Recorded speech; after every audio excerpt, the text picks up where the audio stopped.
So Okay. I'm going to call the meeting to order. This is the Newmarket Charter Commission, and we will start with the Pledge of Allegiance. I pledge allegiance to the flag of America and to the republic for which it stands, one nation, under God, indivisible, with liberty and justice for all. All right. Just pulling up my agenda. So the first item on our agenda is public comment. Is there anyone from the public wishing to speak? Joe, I'm a team at 13. So I'm the town council representative to the Energy and Environment Committee. And I passed to you earlier some suggested changes to the manager's responsibilities. Basically, we granted the manager some responsibilities through resolutions, and those resolutions point to underlying documents. So I gave you some wording. I can see the town eventually doing more than just community power. I can see solar, maybe battery, and wind power. So I put in here some wording to handle more than just community power. After talking with the manager, there may be better ways of wording this. So I want to talk with him as to how to actually do the here to answer questions if you have questions about the underlying documents. I never received that. I know that you, because I wasn't here at our last, like, I don't have a physical copy. I have an extra Do you one. have an extra one? That would be great. Thank you. Those are the resolutions. Yeah, great, thank you. That's it. Again, if you have questions, I can answer underlying documents. Did anyone have any questions for Joe? Not at this time. So I know this was brought up at our last meeting, but we haven't addressed that section of the charter yet, so. Was my impression you were going to be talking about that tonight. Is that not the case? Am I thinking of that now? We'll we might be. In the So- near future. Yeah, we'll see if we get It's to that the- point tonight. It's the right time to bring it up.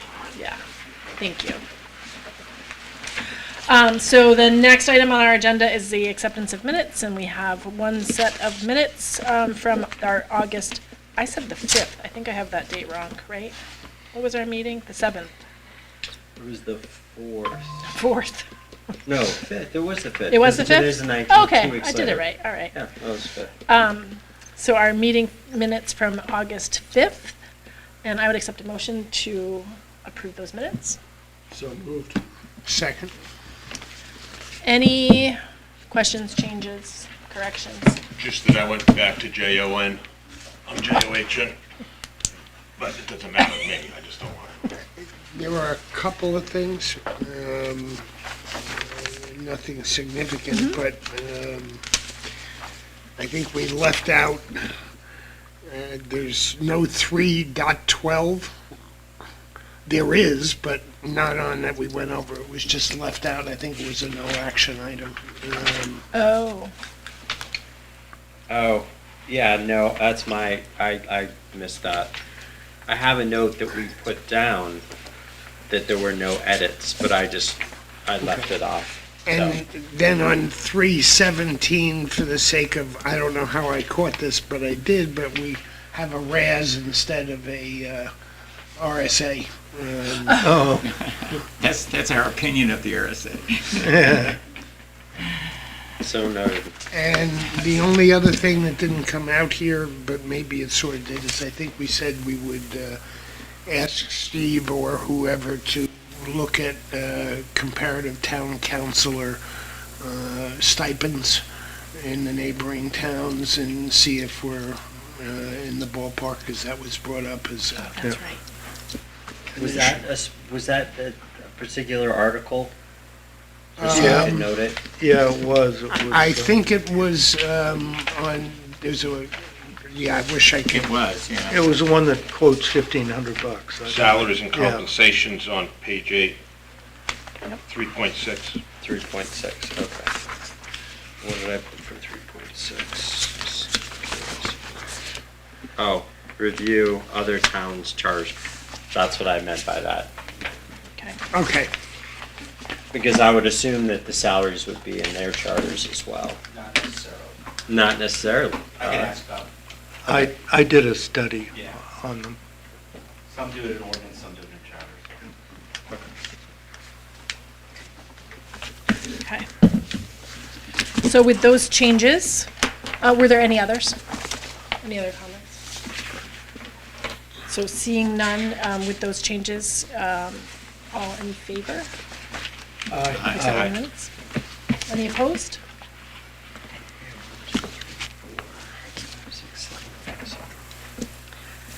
And I should say that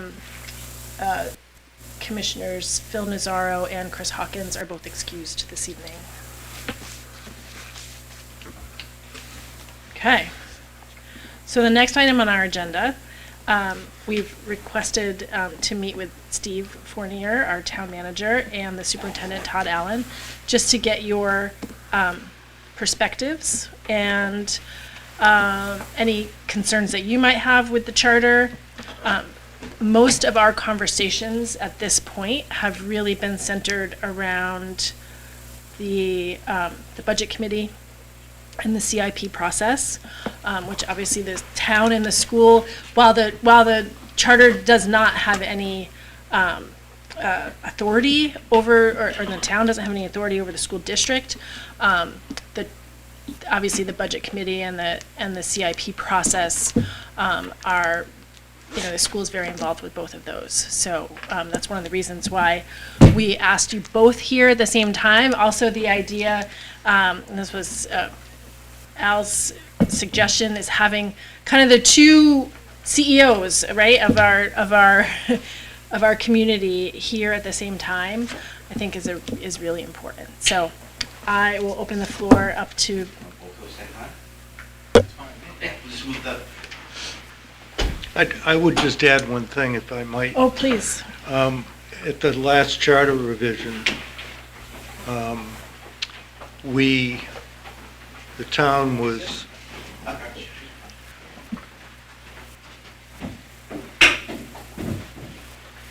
at the last charter revision, the town was, and the school were very active in looking at shared services and best practices. And the Charter Commission, I think purposefully, and many of us up here were on it at the same time, said, is there something that we can do that will encourage the town and the school to share things like best practices, strategic issues like budget timing, and a whole host of things. And it didn't elaborate on it, but that was the closest we could come to it.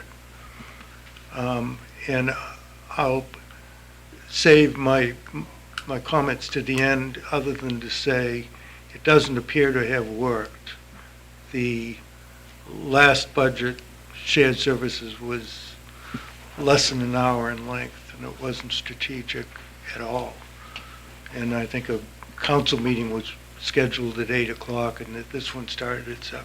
So at least from my perspective, better out than in, if it's going to force the two entities, no, I don't mean force, better out than in, rather than to have the two entities go through something that's not beneficial to them.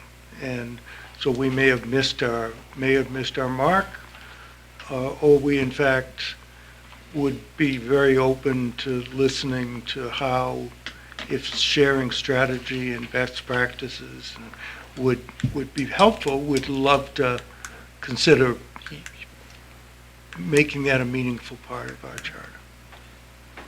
Yeah, I mean, certainly, I think, Newmarket is one town. Taxpayers are the same taxpayers, whether it's the town or the school district.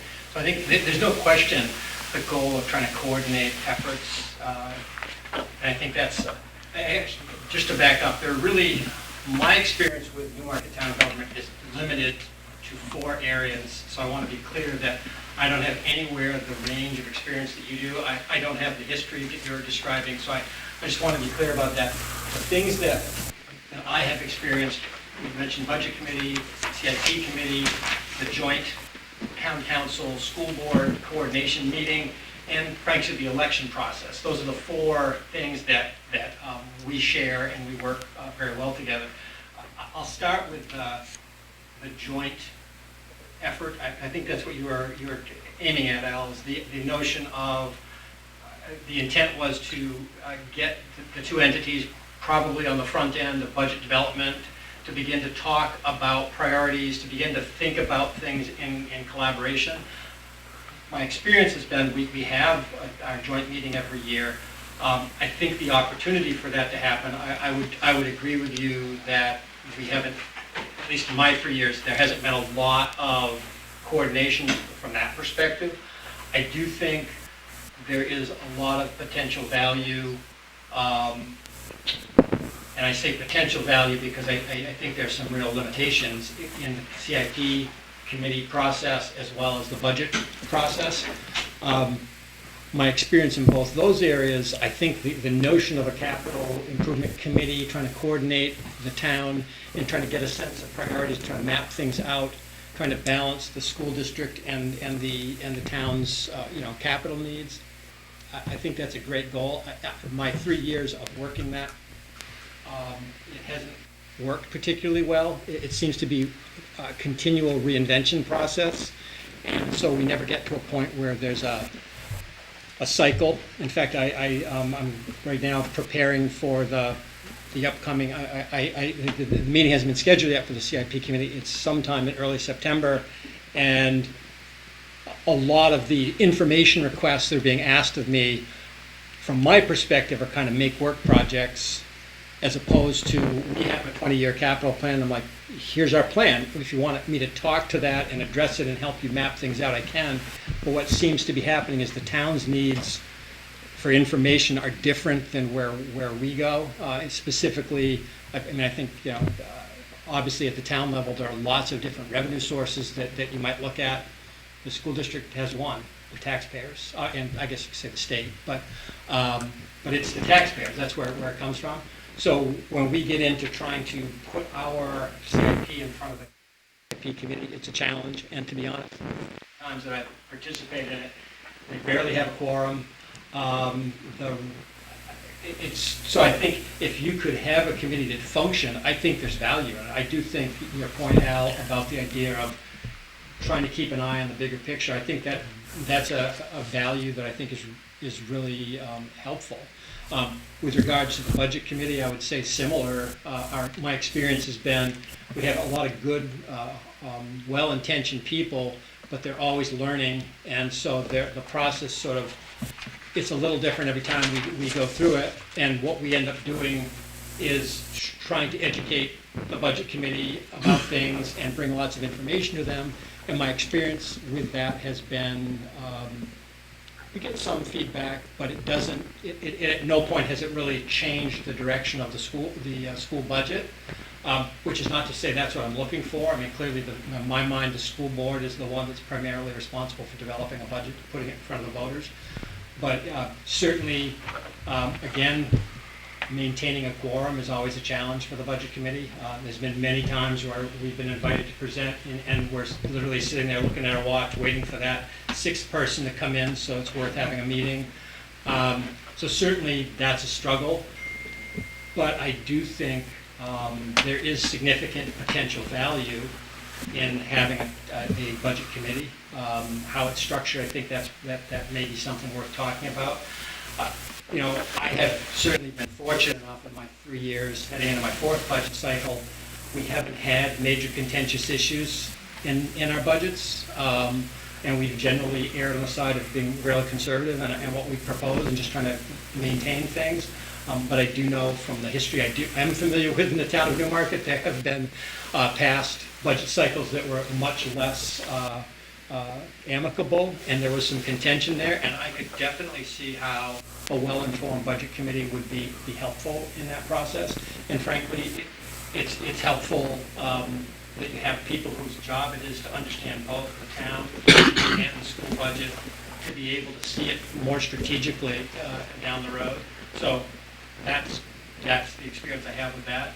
And A question, if I may, Tom? Right. You didn't mention anything related to the planning board or the master plan as something that you've gotten involved with one way or the other. I didn't know if that was something you hadn't, or that's another part of the stool we're talking about. I mean, I certainly have had lots of conversation with Bart about that process, and I was invited to participate in one recreation committee meeting, which was certainly that we talked about athletic fields. But the general message I had was that the school was really not part of the master plan, that we fit into places like recreation and for the life of children, but there really wasn't an interest in a separate chapter for the school. So certainly, that certainly potentially could be something to look at. Well, the reason I brought it up is we've had some discussion, not lengthy, on the fact that between the school, the town, the CIP, planning, and the budget committee, and what the master plan is, that coordination of all those things that should be at least wherever related to. Not everything is going to relate to everybody, but they should at least be coordinated, has been something that we don't think has worked as well as we would love it to. And I didn't know if you had... I mean, I would agree with that statement. I think it does feel like these are separate entities functioning, and it's not necessarily that one entity is not familiar with what the other entity is engaged in. I think that's a function, though, of, for the most part, you're dealing with volunteers, people who are serving on multiple boards. You have lots of them in the community, and I think it almost would require somebody or some entity to coordinate communication to make sure that information was shared. There's no question in budget development, capital improvements should be considered in the budget development process, but we do treat them separately. Usually the budget committee will ask, after we've shared our capital improvement plan with the CIP committee, they'll ask us to share it with them, and we often will do that. I don't know how informative that is or how helpful that is in the recommendations they make. I do want to say one thing. Could you, I missed, can you just repeat what you said?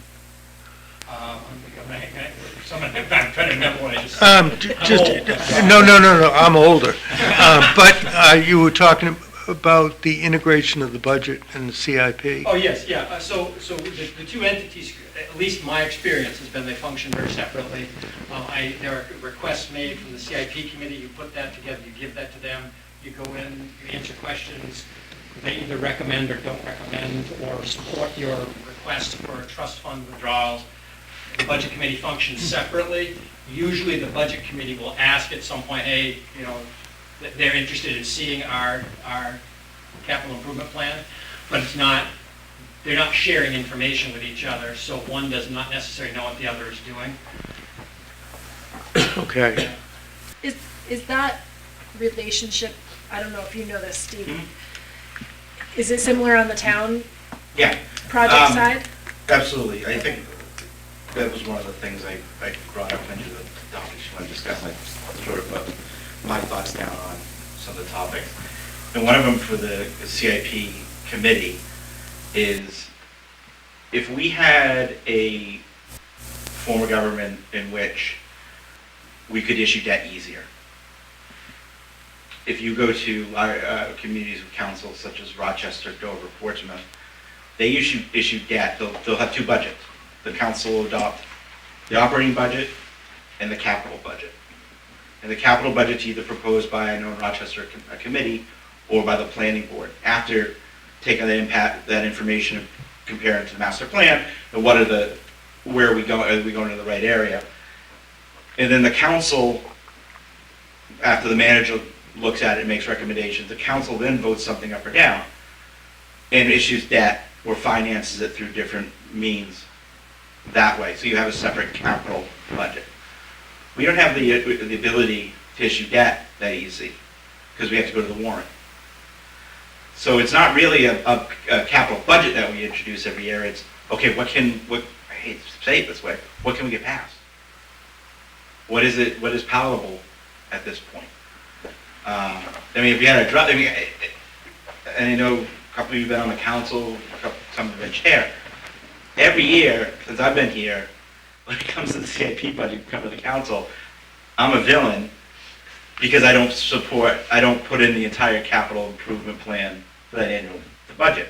If I did, that would have been a $10 tax increase. It's my job as the manager to determine the wants versus needs when it comes to the budget. So I believe that in our situation, in most communities, the capital improvement plan is a planning document, not a budgetary document. It's something to assist with the master plan in determining, okay, we're growing by X amount. We can't afford, I'm not going to say a school, I'm going to say a new fire station in the West End, because we're predicting we're going to grow there. So on our master plan, because we learned that that's a need if we continue to do this, we're going to change the master plan to not encourage development in one district or one area. That's the other way you use a CIP. We come in and say, the departments come in and say, this is what we need if we continue down this road. Either you say, yeah, you know what, we completely agree, or you know what, let's look at zoning and let's look at the master plan to either change it or determine different outcomes that way. So it's much more of a planning document in this situation than it would be a budgeting document. Steve, how do you think you foster that sort of discussion at the CIP level? I've done it a couple of times myself, and certainly, you get the list of all the requests coming in, but I don't ever remember hearing that kind of context of, well, we're asking for this because we see this trend emerging in terms of development and population. To me, that seems incredibly useful. Yeah, my recommendation would not be having a CIP committee. Would have the planning board take over the capital programming again as part of the master plan. I don't think that stops us from having conversations with the school district as two entities to say, hey, which we do, it's informal, but we meet every other week. We discuss what's going on, even if it's just commiserating.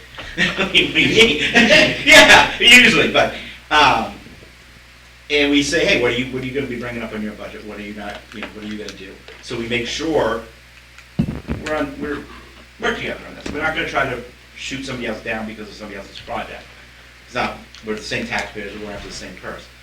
I think it's more, and again, I'm not saying me, I'm not saying Todd, I'm going to say the positions in a situation where we don't have a dependent school district. It's the guidance from the electeds and the chief administrative officers and how they work together and whether or not they can have communications and do that planning. I have been in communities, I've seen communities that they just don't talk. That it's, you know what, we're two separate government entities. I have to do what's best for the town, I have to do what's best for the kids. I don't think that's right, but I think that's sadly, that's a fact. I've been on school board and I've been on just about everything. I think what you're saying has been a common retort my whole time here. And I'm sure the town council and I'm sure the town manager and the school superintendent, there was a period in time where there was no discussion, and you remember that. But the town council and the school board run this joint, not you guys. And you do what they ask you to do. And so I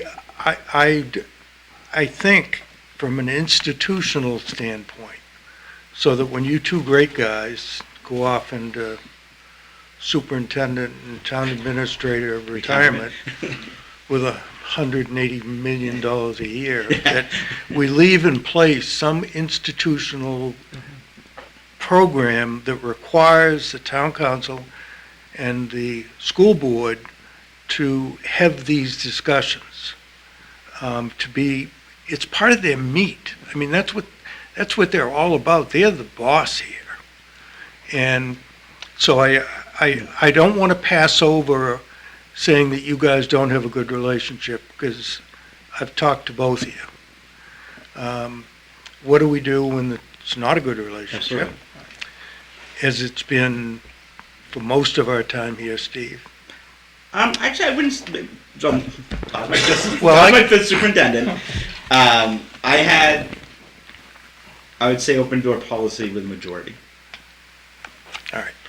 We won't, all right. Yeah. And that's just. You're the guy, Yeah. you're the man. Yeah, I But can tell you, That yeah. that doesn't ruin my point, though, Yeah. about, There are times when it's not gonna be. so how do we institutionalize with the charter that we only have one hand in the bucket? Right. And I think that's what we're all sitting up here trying to, It's aspirational. I hate to say it that way, because you can't put it in a document that only ties one hand to it to say the other one has to. I understand it, Yeah. but we're looking for solutions. I'm trying to figure that too. As I mean, I don't know if there are other solutions that maybe we're not thinking of, but as I said at our meeting 2 weeks ago, the solution to that for the charter is to change our form of government and make it a dependent school district. Like, those are our options. Whether or not that's what we want to do or recommend, whether or not there's a will for that in the community, I don't know. But that's how you force or institutionalize, maybe not force, but And if I may, institutionalize that. and this is, I always say to all my new counselors, you can't turn off being a counselor. This is me stopping being the town manager for a second, but giving you my experience in municipal government for almost 30 years. The best way I ever saw that work out was in a dependent school district. It was the city of Somersworth at the time. The mayor is not a counselor. The mayor doesn't vote unless there's a tie. He's the chair of the council. But the mayor also had a seat on the school board as just an advisor, sat at the end.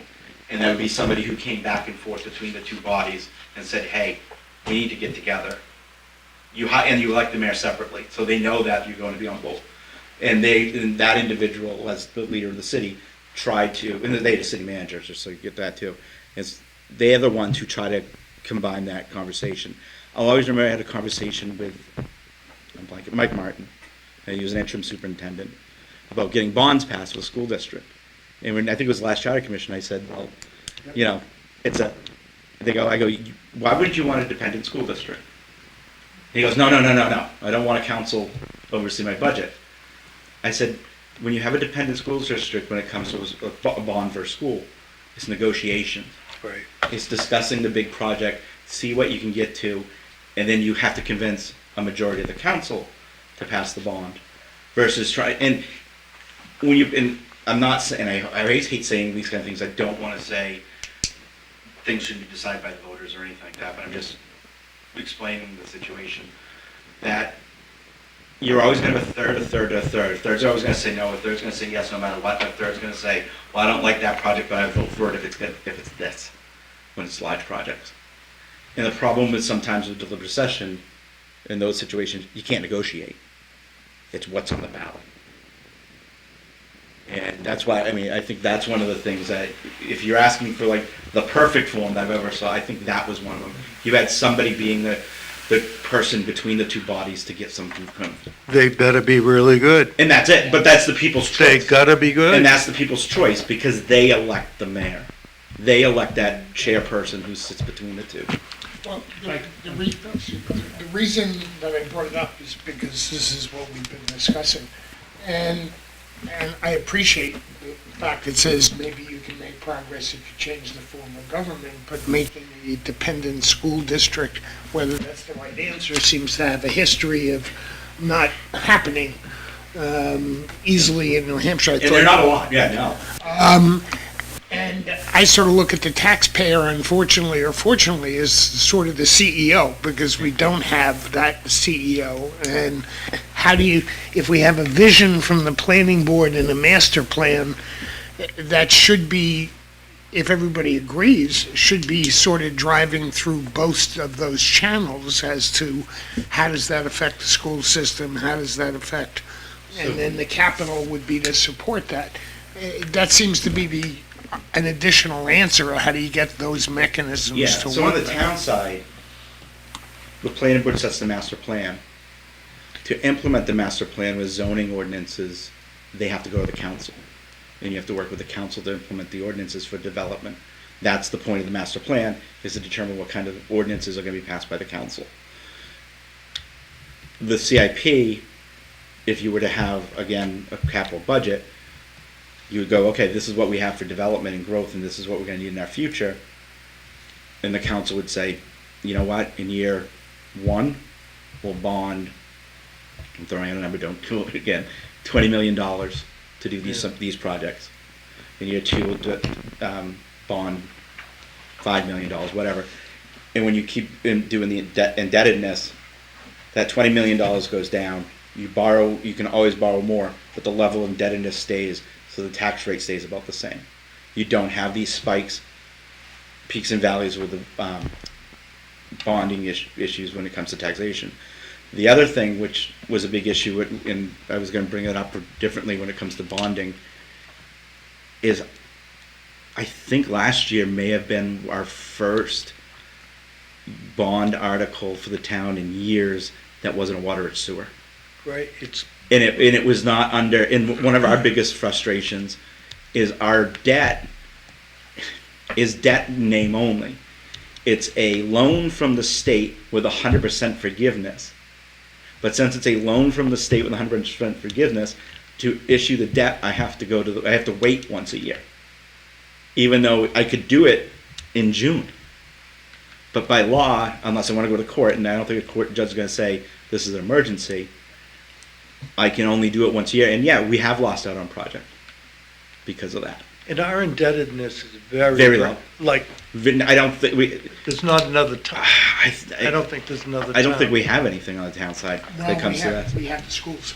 No, on the schools. Right. Yeah. You wanted to reply. Yeah, there's a number of things I want to comment on. And actually, I don't want to undervalue the need to manage debt well. And I pointed out every chance I get how appreciative the school district is that the community took on a $39 million bond to renovate the schools. And we benefit from it every day, and I know it has an impact on town planning.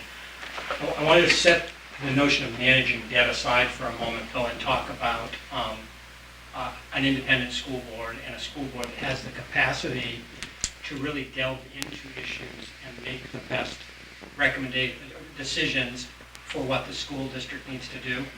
My experience in communities that have a school board that answers to a city council or something along that line has been that oftentimes school district needs are sacrificed because of some other need course, yeah. within the community. And frequently, what you see in communities like that is rejected, teacher contracts. You see issues that just fester in terms of a cultural thing that does not benefit public education. One of the things, and again, I want to reemphasize, I have 3 years of experience here in Newmarket, and I have had the benefit of working with very cohesive, good school boards that really want to do a deep dive into meaningful issues. I mean, and one of the things that I've always appreciated is it's not just about the dollars. We spend time talking about educational policy. We talk about a lot of issues, and it shouldn't be lost that yes, in the end, a budget has to be determined to fund the schools, but the budget is basically a mechanism to make happen all those decisions that the board has been involved in, and I would be concerned about the board losing that authority. Now, right now, the way it works, clearly, we propose a budget, and it goes to the budget committee, and they recommend or don't. I've never had them not recommend our budget, but ultimately, the budget that goes to the voters is the school board's budget. It's their budget that they went through and they developed with the blessing of the budget committee. And then obviously the taxpayers weigh in at that point. If I were going to point to anything in that process that I struggle with, other than obviously the impact on taxes and all that is really important. And we spent a lot of time talking about trying to balance the needs of the town with the needs of the school and not want to ask for things that are going to be too much. But in the end, if I were going to point to something that I find that holds us back in the process is by having a budget committee that we are required to report to. It forces our budget development process to be at least 2 months earlier than it would have to be. And oftentimes, what we end up doing is,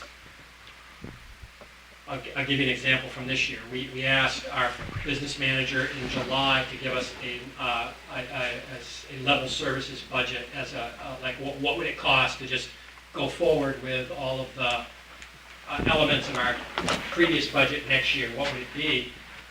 The estimates a year and a half before we're going to spend it it's like throwing a dart at a dartboard. It becomes very challenging.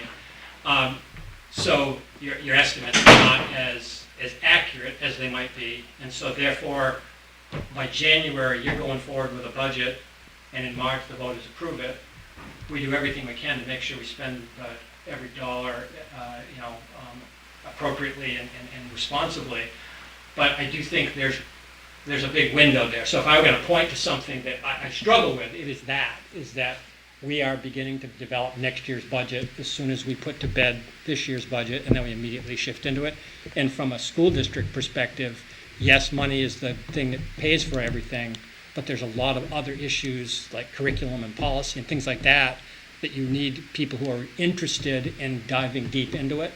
And I've seen lots of communities where, with a different system of government, where you get to the point where the voters are going to decide something and they're not, the decision makers are not as well informed as you'd like them to be. And so in our community, thankfully, I think we have a system, at least, again, I'm speaking from my 3 years, voters do seem to respect the recommendation of the board, they respect the recommendation of the budget committee, and so therefore when they go to the ballot, they say that they recommend it, So anyway, I would not want to lose the control that the board has over setting educational policy and decision making, and I would worry that that could be lost. And I've seen particularly city governments where the school district becomes dependent on the council.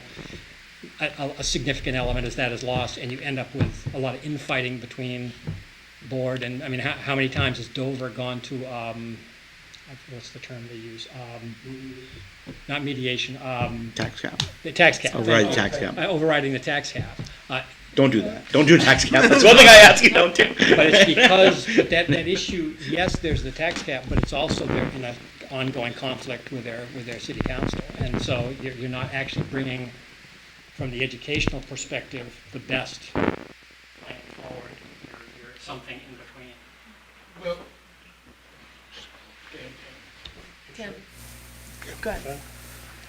So I'm shifting focus a little bit, and I'm going to preface this by saying I don't think anybody here is wedded to keeping the budget committee as it is now, getting rid of it, changing it. Nobody's wedded to anything, but both of you are very good at running your respective boards. You both run good meetings. Steve, you're incredible at it. You keep it focused. And the thing that's a soft skill that I think is underappreciated about both of you, I mean, with one short exception, neither of you have ever had a challenge keeping your board fully staffed is the wrong word, but you don't have open seats that sit there for long periods of time looking for somebody to fill them. If we imagine, and we're not there, but if we imagine for a minute that the general consensus was, we like the budget committee, we like what it's supposed to do, we want it to be an ongoing feature of this town, what would you two recommend, each of you individually, I guess, in terms of how you get the same level of engagement, professionalism, just functioning properly in that committee that the council and the school board enjoy? If I may. 'Cause my first thing was about the budget committee, and then I was going to bring up on the town side, why do we have a budget committee in the first place? Back in the old days, I had to bring it up that way, before anyone ever thought about professional management or professional staff in town offices, you had the selectmen. And the selectmen would sometimes hire, but not often, or there were people who'd elect the police chief and elect the fire chief and elect all the department heads, all the way down to auditors. And the town meeting didn't have the expertise to look at a budget and say, this is what we need. So then they would elect, as a legislative body, a subcommittee of the town meeting to go through the budget, which is the budget committee. The big changes happen, though, are we don't look at budgets as the simple, how many roads are we gonna, how many roads are we gonna plow, or dirt, or grade. It's debt, it's bond. It is, the budget committee is almost a focus group for the town, for the voters. I think, and this is one of the things I wish the schools could do, the reason why we have the option to go from select board to council form to city form is because towns grow. Towns get old, they mature, they change their ways.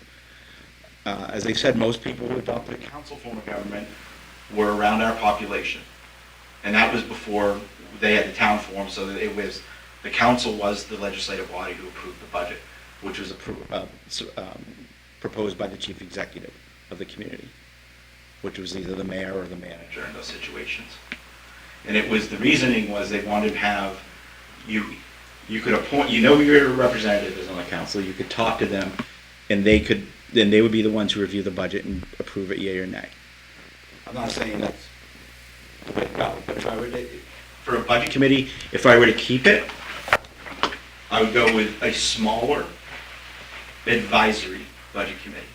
Someone you go to before you go to the governing body and say, you know what, I went to the budget committee, I showed them the budget, this is what they said, yay or nay, this is what things they may want to change, and then you go to the council who, at the end of the day, should be the one who, as the legislative body and the governing body for the community, the final say over what goes on the ballot.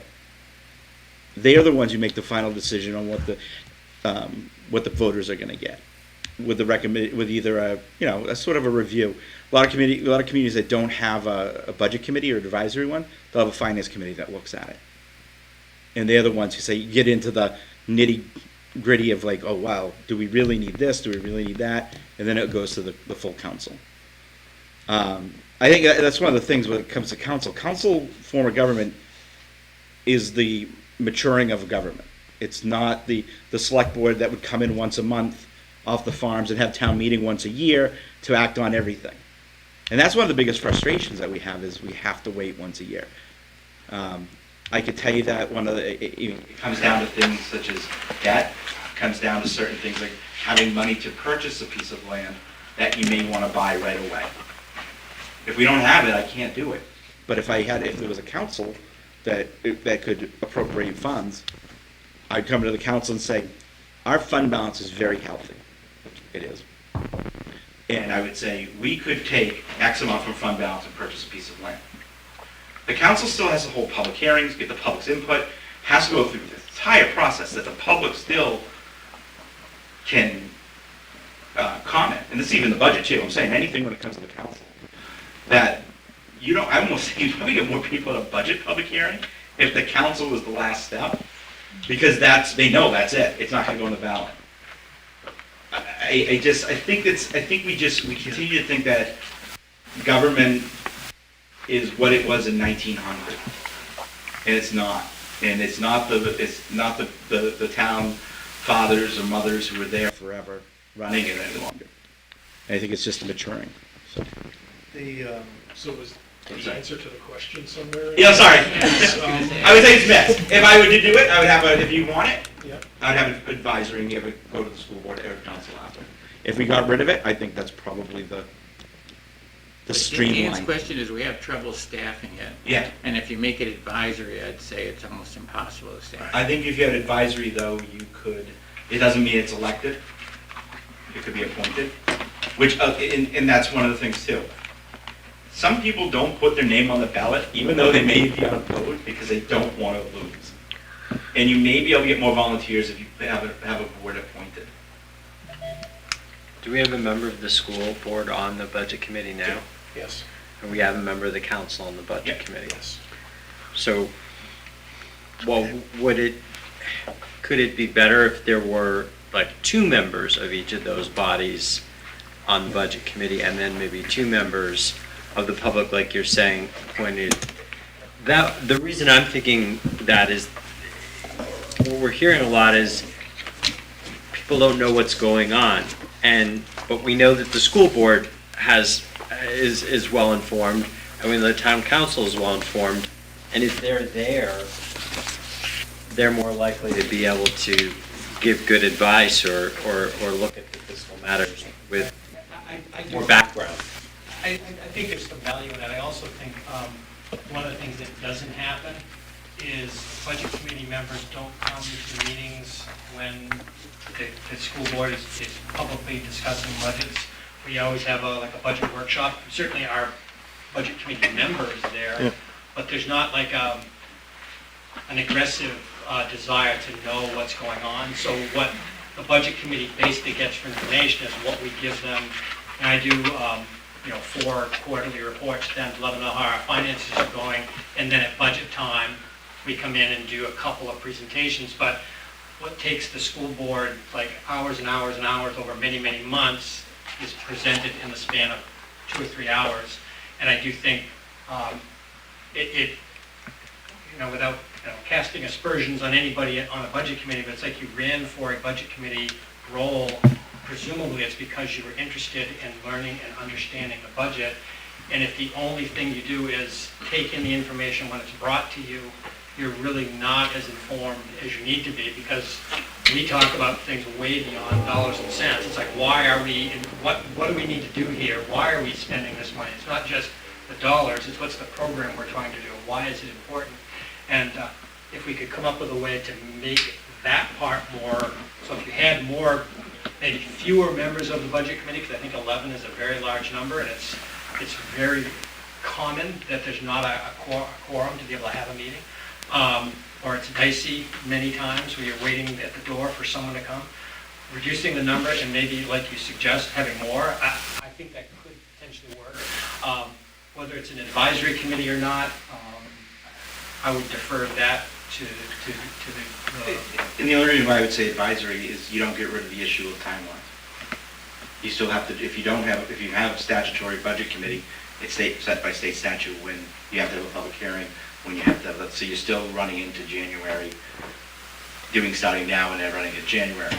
Where if you have an advisory, you could start the budget and say, go, hey, what do you, this is what we're seeing, what do you sense, versus giving a complete budget. It's going to be more, and I know collaborative between the budget committee and the boards. I know that, I believe Exeter has advisory only. Which is, and at the end, ultimately it's the school board or in that situation, the selectmen, but in our situation, it would be the council that puts the budget on the ballot. Al, you've been waiting to. A number of us up here have been serving the town for 15, 20 years. And as you said, Steve, during the years, towns grow, they change.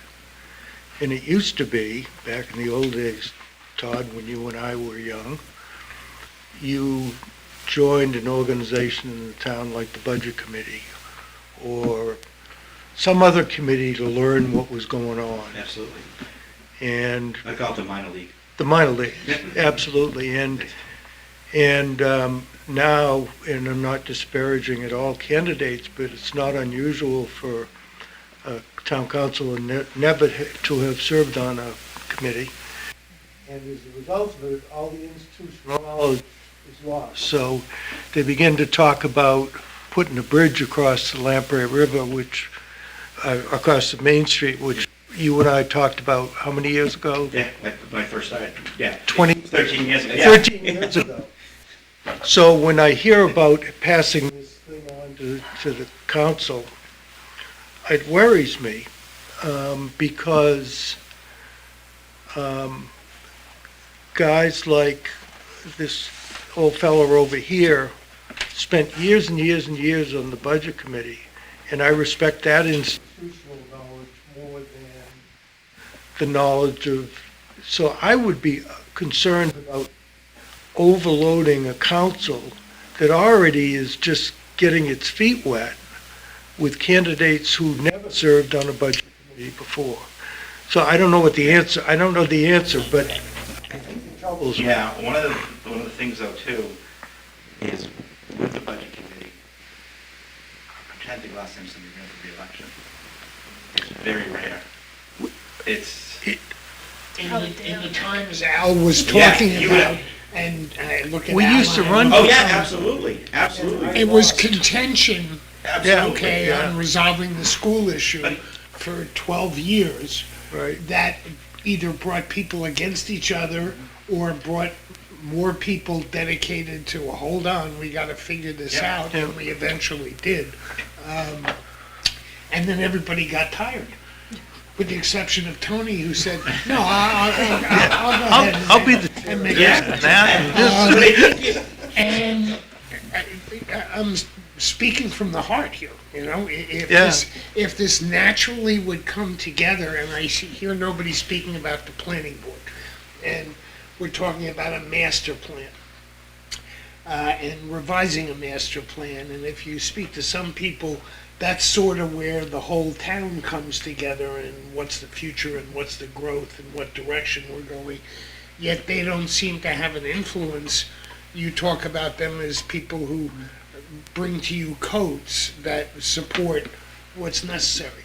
And I'm looking at all these 5 things, budget, CIP, school, town, and planning, and say, how do you get all those people to be sort of on the same page, saying, hey, we got a whole bunch of issues, just like a corporation, let's choose these 2 or 3 as the priority over the next 5 or 6 years, and have a coordinated effort in all, that's the vision, okay? And I see there's like 5 different entities working, and they're not really coordinating, and maybe they don't have the power to do something about it, or they don't have the incentive.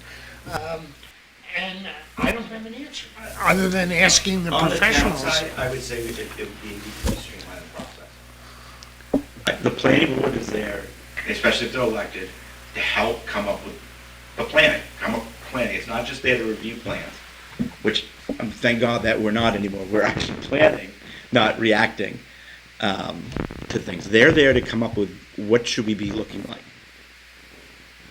Then they go to the council. Council sets policy.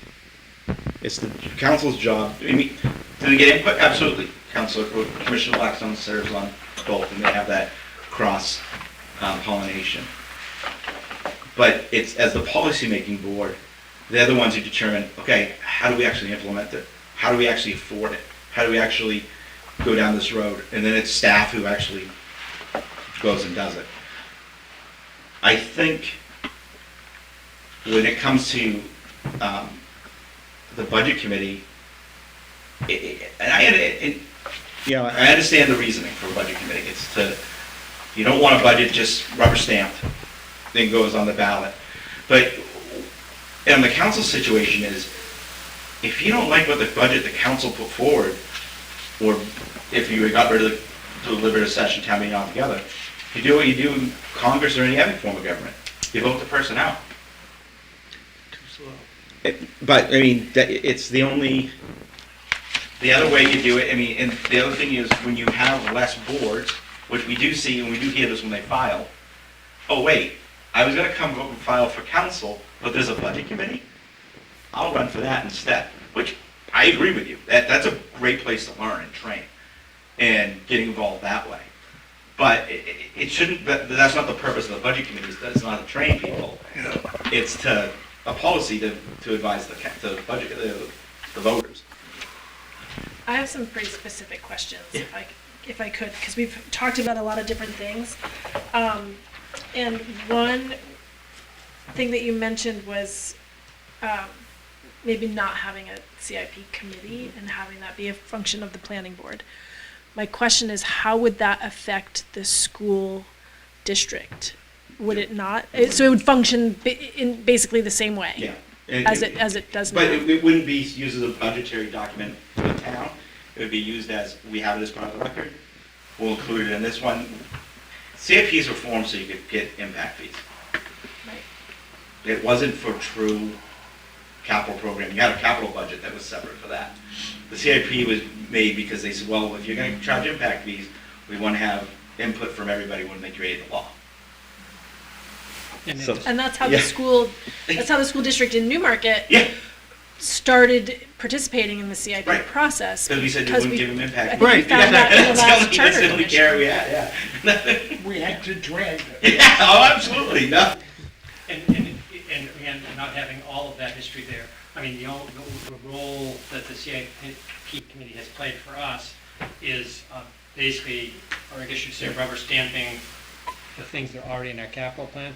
We put warrant articles in front of the voters every spring to put money in our capital reserve funds specifically to support the plan that we have mapped out.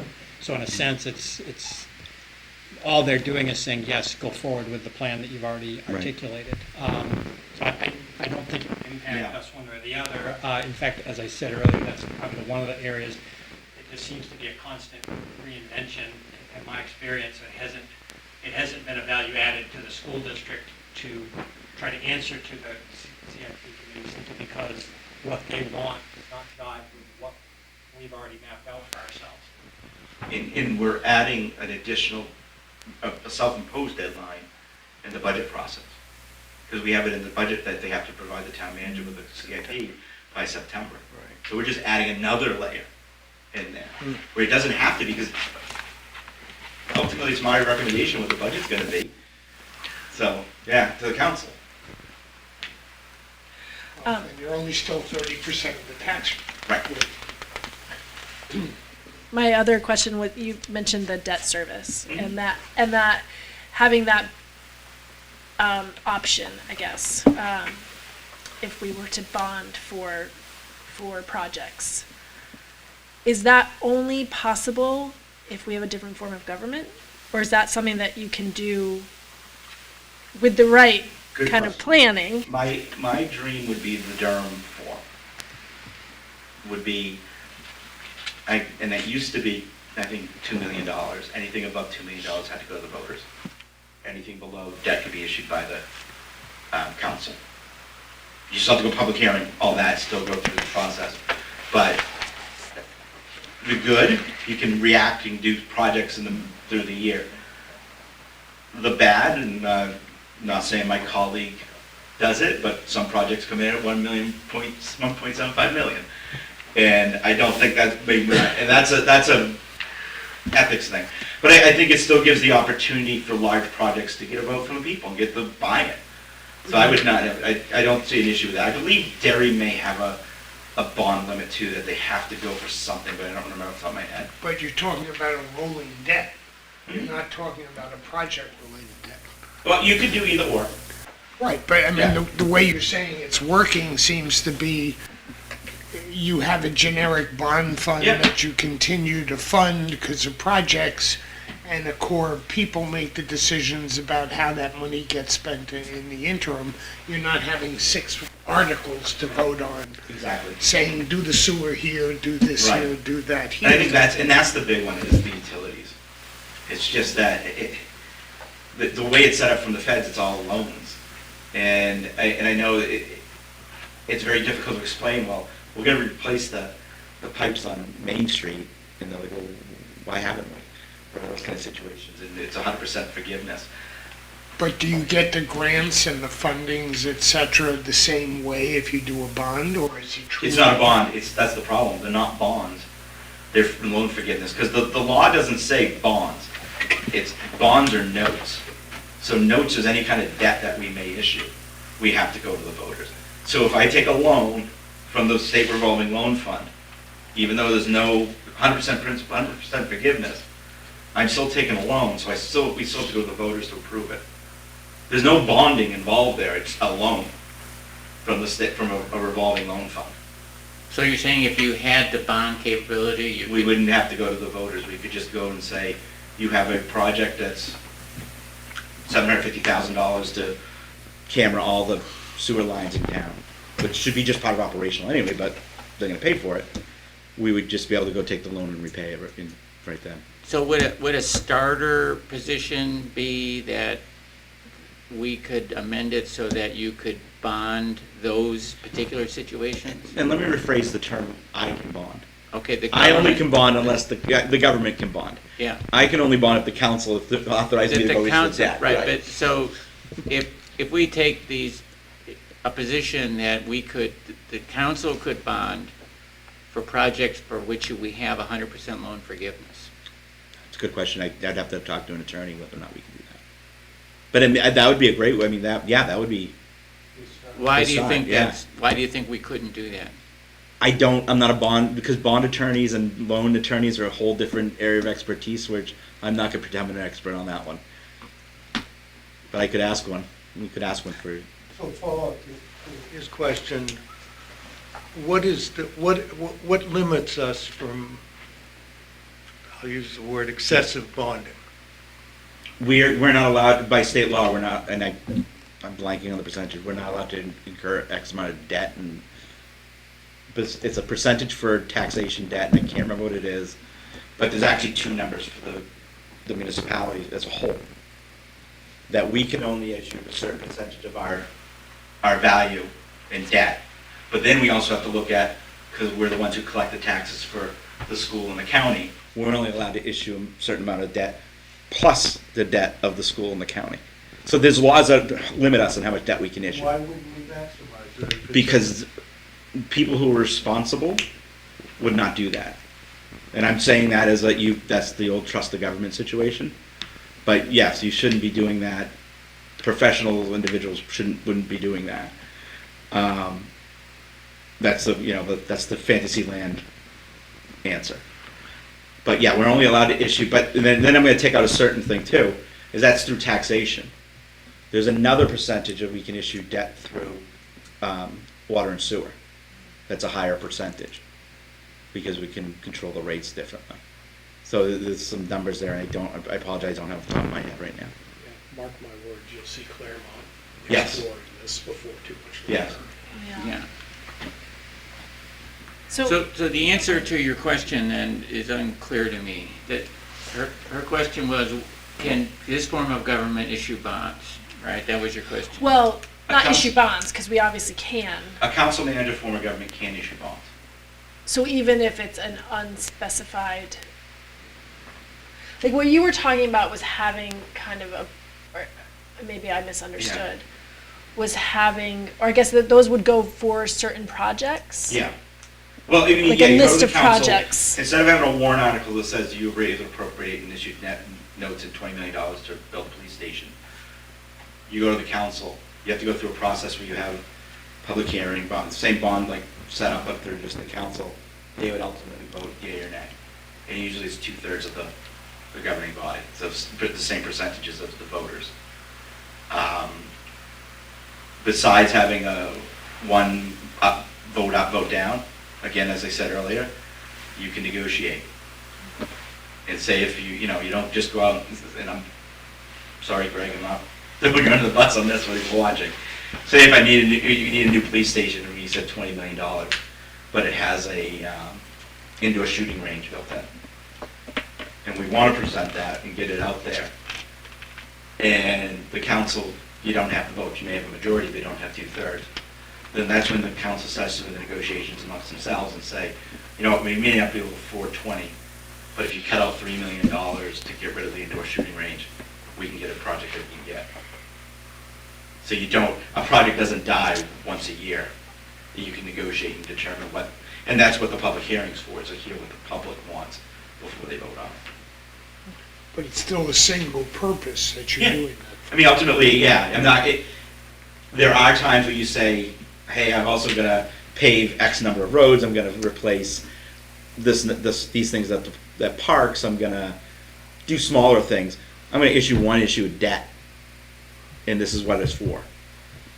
But I guess that's And you my can question. repurpose You that. could do that now, or no?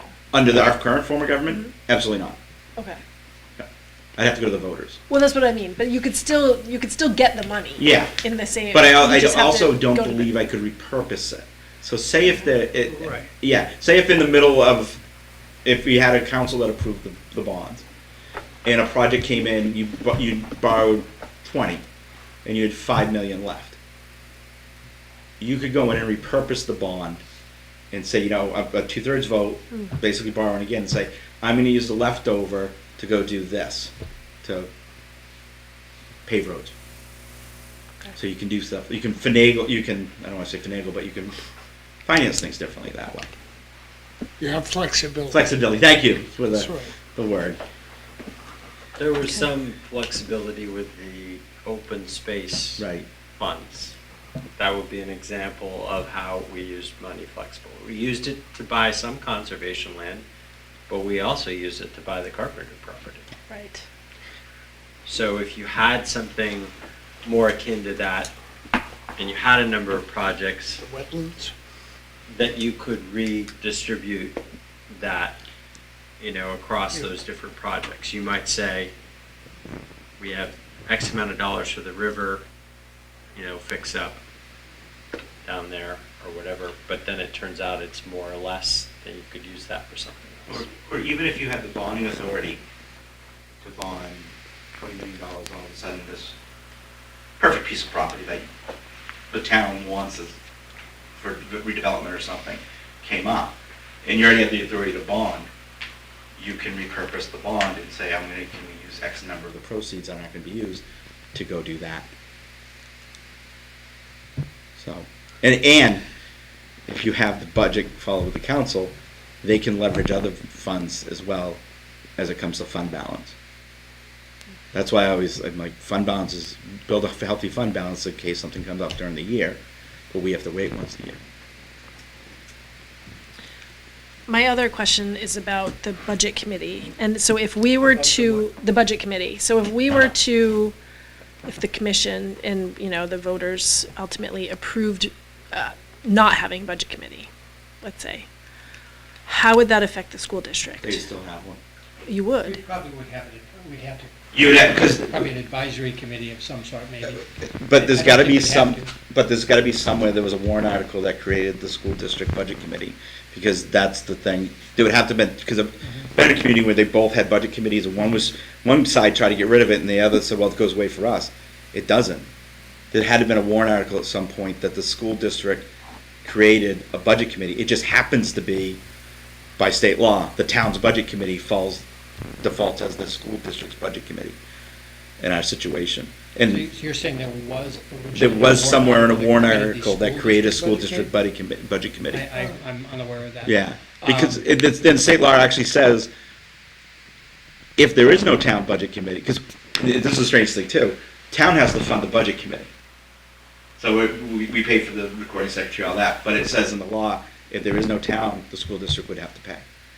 So there is an article somewhere, they had to create two separate budget committees. I mean, clearly there would have, it sounds like there would have to be a political process of some sort Right. to extricate ourselves from it. Do I think the institution of our budget committee would hold back the school district's process? I think the board would continue to do what it does.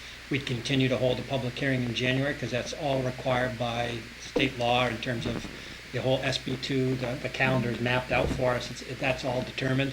I think one thing we would, like I said earlier, we start our budget development process 2 months earlier than we would otherwise, because we are answering to a budget committee, and we need to have, basically, we have to have a budget ready to propose by Thanksgiving in order to get it in front of the budget committee in early December, so that they can have a public hearing in January. If I recall, Steve, you were here, and I can't even remember where it came from. I thought it came from town council, but I can't remember. One of the things we were quite proud of was the fact that we, at some point in time, aligned the deliberative session and the budget. my first year, yeah. Yeah, first year. Was that town council? No, it had I think it was that both boards agreed to do it. both, because. We just they- done it now as tradition. Yeah, but they were at one point 3 months apart, Oh, yeah, yep. and everybody went shaking their heads saying, how come I'm hearing this, and then 3 months later I'm here, I would have done things differently. And that's just a caution that keeping these things aligned was a very favorable thing, I think, that we did just for that purpose. And I would agree, keeping them aligned. But I would also look at, you have three options on when you could have. Town meeting in New Hampshire, March, April, May. And Remember, we're approving, literally, we're writing a budget, and this is the second week of August, that we just started for 27, that we just started 2 weeks ago. But I think Yeah. you guys could really be, the two of you could be a big help on yeah, thinking that through, yeah, given the applause that we got last time for, and the hard work that we got last time. Okay. Yeah. We were told earlier in the year, as we started the Charter Commission, that the Budget Committee, at least through the RSAs and the town charter, is the one who approves or presents the budget that the Budget Committee wants to present for vote. That the town and the school, in theory, would go to the Budget Committee, but if the Budget Committee said, I want a different number for both of you, that what gets presented to vote is what the Budget Committee says, not the town or the school. that's correct. Would you both agree on Yeah. that? Okay, I which agree. is I not, heard that at that meeting, but that is functioning not how the budget committee has functioned in my experience. We have it, like, it has on our side, because we had one budget and they increased the budget, we didn't want it. They didn't understand the budget and they gave us $50,000 additional. But, Oh, yeah. Budget committee does. no, right. But Legally, the number on the ballot is the budget committee's. But which you present to the community, and I do it our from behalf, understanding right. is it's supposed to be the budget committee that presents to. And that falls back to the old school when the budget committees had no staff, and they would go up and stand up and say, this is what we recommend. It's one of those, very few towns that are over a population of 1,000 do that any longer. But Yeah. that's what the RSA says. Yeah, it's an old school law.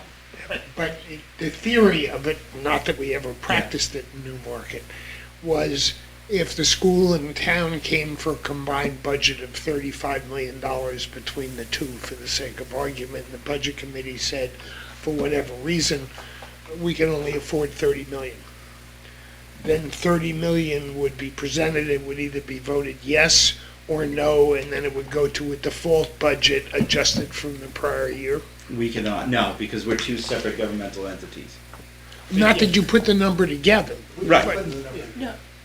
but you. But if it failed, no, but you still have to separate it as a question. What you're saying Yeah. is if the budget committee did that, if they saw the two budgets presented and they felt as a combined budget, it was too much and they wanted to shave it off, they could say 3 million out of the Yeah, school district, 2 million out of the town. Which has We're happened. proposing that, and then the default budget is everything in the current budget adjusted for inflation, so, under SB2, it sort of reverts back. So basically what would happen in that case is people who wanted to support the proposed budget of the board would Vote go out to no. vote against that, so that the default budget would be what would be. But that sort of makes the Budget Committee the one who brings everything together and presents it from a total town view, which we're saying we have two separate views. Here's the school view, here's the town view. We got it together in timing during the year, so it's close enough for horseshoes with the deliberative session being on the same day. But nobody ever puts the pieces together for a priority. I think many of us were shocked when municipal, who was it?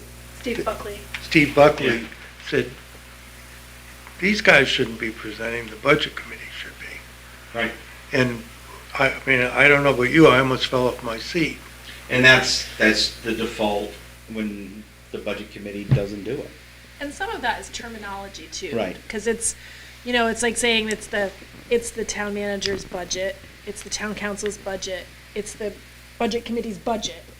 And so when it gets to that point, it is the budget committee's budget, even though Steve is doing I'm the staff person. is the staff person, or, you know, or Todd is presenting the budget at the deliberative session, because who else is gonna do it? And we're supposed to be protocol, so that's why I always say, the budget committee recommends this number, this is the reason why, and this is the town council does it, and then that's the debate. Yeah. I do think it's worth pointing out, just from a pure political standpoint, attendance at our deliberative sessions are very low. In fact, most of the people who are there are employees and/or elected officials or staff. You know, that's who it is. A few of us come. You know, it's, so I think the notion, and yet on election day, lots of people vote that, and I think the question should be asked, where are they getting their information from? And I think that is the central challenge. I mean, we go back to, like, there's not enough people want to be on a budget committee, whatever, but part of the reason why we probably need something like that is to educate the community. That's part of the function it might play. So I just got to keep that in mind. The switch to SB2, for those of us who can remember before SB2, I don't know, when did Newmarket switch to SB2? Mid-90s to the town. Okay, so right back, okay, so if you go back prior to SB2, you had a town meeting that was heavily attended, and all the decision makers were present, and there was an active involvement of it. Now, I'm not saying sitting in a gym for 14 hours was ever fun, but you could know that there was an element of everybody had to have some baseline of knowledge to participate in the decision. I do think the farther away from the voters having a say, the further away you get from knowledgeable citizens that weigh in on things. And I worry about that for any town, and not just Newmarket, for everybody. And on our side, as I keep saying, the growing of maturing of a community. We, over time, have taken things that would have been on a warrant, put them in the operating budget, that were down to bonds and budget on the ballot. And it's the deliberative sessions turned almost more into a budget public hearing. You'd see in a lot of the communities that have a council manager form, or a council form, that it is a deliberative session. That's why they're 10 minutes. And if there's questions, it's a question about the budget, but there's no real action like amending the budget before it goes to the voters. In the last few years, I think the most contentious things we've had were actually gambling. Was whether or not we'd have Keno a number of years ago. School budget. School does. Yeah. School always does. Yeah. But the town side, it's more with operational costs. It's not. And the only union we have is the police. So. Yeah, I've learned a lot tonight, and it's really got my head swimming with a lot of questions. You know, what we need is a benevolent dictator, a really good person who oversees us all with love and. give up puppies. Yeah. Are you volunteering? No. But it really, I mean, my head is just swimming with bunches of good, I'm so glad that, I'm not Fernandez, by the way, but I'm so glad that you guys, And just like, you know, we met last week, and I said, we both agreed we're not going to throw each other under the bus tonight. That's what I'm going to say, we prefer one over the other. I wouldn't recommend that one of you leave before the other. So far, Any the other- budget committee's been thrown under the bus. Well, And CIP. yeah. So, I still do not understand this question Yeah. of the bond. So what would I don't either. what would it take, or what could we do so that if we get a situation where we have 100%, loan forgiveness, Let me look. that we could accept it without going to the public? Let me look. Okay. I'll My big look for that for question, you. too. That's my big one. Yep.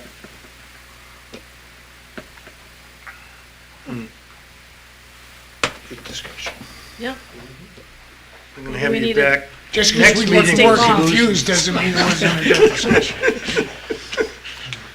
I got council stipend and the bond. And I'm gonna go research. Are we bidding them, do? Yeah. Is that what you're getting ready to That do? had to have been done at some point. Yeah, I was gonna, so you are gonna look into that? Yeah, thanks. Because I have, I'd never Yeah. heard that. I've always been told it was the town charter that had the budget committee, and that's where the authority came from. Yeah, but we don't have authority over the charter has no authority over the school district. So let's say that we did, you Yeah, know, the budget like that, committee that was our and- plan, right? That we Yeah. didn't want to, we thought that we could eliminate the budget committee. And obviously there needs to be a warrant article. For Would there need to be a warrant article to change the charter? yeah, a charter amendment. Yeah, a Yes. charter amendment. I guess that would have, never mind. You're I was talking to gonna- legal counsel. It depends on what you want to do. Right. If you No, I want- was just saying if there's something that we could You make could it so that then it you could also then say to rescinded the this. school board, if there is a warrant article out there, at the same time we had a charter amendment to repeal the budget committee, they could have a warrant article to repeal the municipal budget committee. The only thing I think may be different is ours would take effect on which again, I don't know the dates.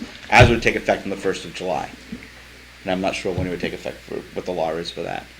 But the only place things come together today, whether they have power or not, is the Budget Committee and the CIP, and possibly the Planning Board, which doesn't have any power necessarily, you're saying, other than creating a strategic But plan. the CIP has no power either.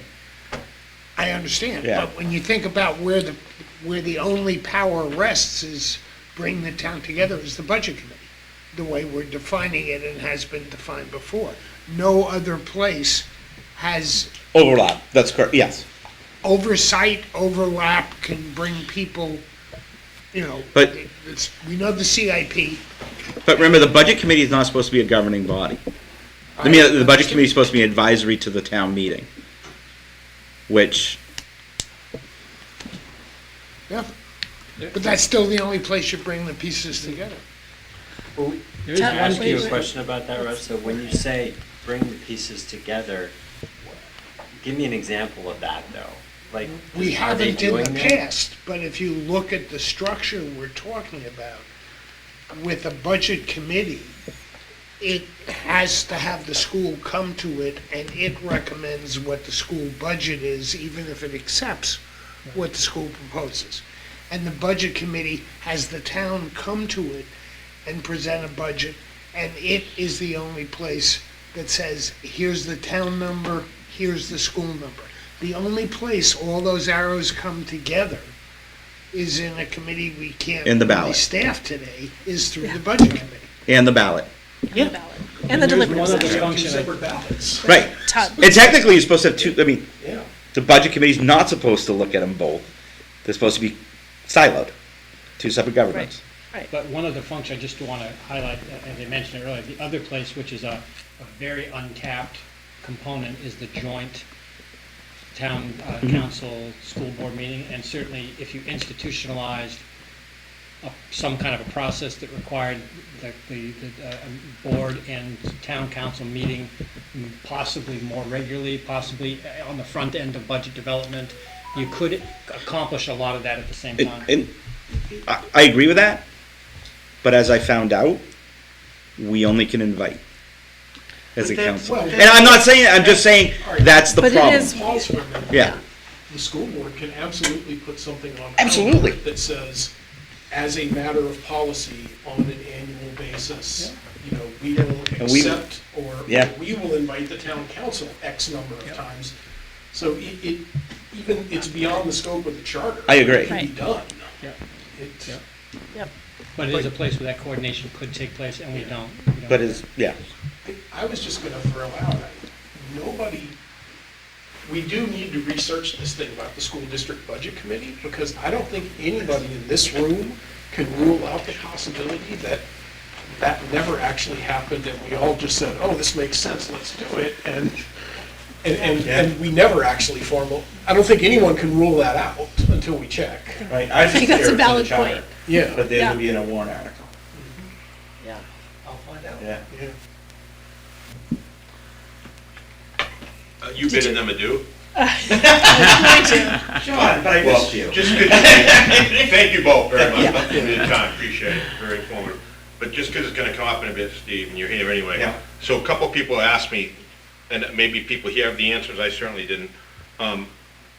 to have a water district and have a water commission, does that need to go through a warrant and a charter It has to change? be a charter amendment. Those, for both of them? Yeah. But maybe you wouldn't have one without the other, is that a true statement? You wouldn't have a commission if you didn't have a district, is that? Right, you'd have, if you had a commission, you'd draw the a district, and you could either have you'd have elected water commissioners. Technically, the staff who now work for the town of Newmarket no longer work for the town of Newmarket, they work for the Newmarket Water District. Thank you very much. So we lose all that asset. Thank you, appreciate it. I just gained us a week, 2 weeks. Thank you, John. Then you would have a third independent government in the town of Yeah. Newmarket. Right. Oh, that would be wonderful. That's what I'm saying. That's what we need. There we go. I stop at 3. Yeah, let's shoot for 4. You could go with the fire too, but Well, that's gotta go. We have the energy Wow. district, we can throw Could that you? in there. Yeah. Thank you both so much you. for taking Oh, the time out tonight. Can I ask one thing? Yeah, Could you please look at how we choose trustees of the trust fund? Currently, they're elected. That's a very important position. We have some great ones now, Commissioner Blackstone. But that's a position that oversees millions of dollars. And by being elected, you don't know, but it could be a write-in with 3 people, and anybody can get in. We've appointed the town treasurer now, because that was an important fiscal position. I would ask to look at the trustee of the trust fund. The benefit is the council can interview people who have a financial background in investments to oversee the investments of the trust fund. Gotcha, And the trust funds impact both of us. gotcha. And that's So- big too. Yeah. There's some big money there. And that's common. It is common, yeah. A lot of towns still have elected, but yeah, when it Yeah. gets bigger, yeah. Even, yeah. We had a question last week, or 2 weeks ago. We couldn't determine how is this salary for the town clerk set? Because we know that you do all the I do other it. salaries. You do it? Yeah. Okay, even though it's a separately elected position. Yeah, Terry and I get on great, we work great. That is a scary thing, that you could have an election and not have a great clerk. Managers have we don't talk about much, but a option that we set salary, and you can make the position a part-time salary and hire a full-time deputy. Nobody's done that because you don't want to go down that fight. But what you usually say is, the old way you paid clerks, you got a percentage of the fees that they collected. Right. Which you had clerks in some towns making obnoxious amount of money. But the way I always dealt with, and this is been in communities different with clerks, is we'll treat you as a department. You have control over it by law. We'll offer you retirement. We'll offer you health benefits. We'll treat you like a department head if you follow our policies. If not, you're on your own. And you don't get the protection of the rest of the town. Most communities do it. Most of them see the benefit of coming that way. There are some towns out there that say, yeah, I can do it. I'm the elected independent town clerk. I can do what I want. And that's when you say, okay, you're on your own. But is that based on an agreement you have, not in the Yeah, codification? no, it's not, and you can't put it in the charter. It's state law when it comes to clerks. Clerks are sacrosanct. They don't, and we even got an amendment recently to the state law that says all council forms of government have all authority of the city's form of government, except we can't appoint our clerk.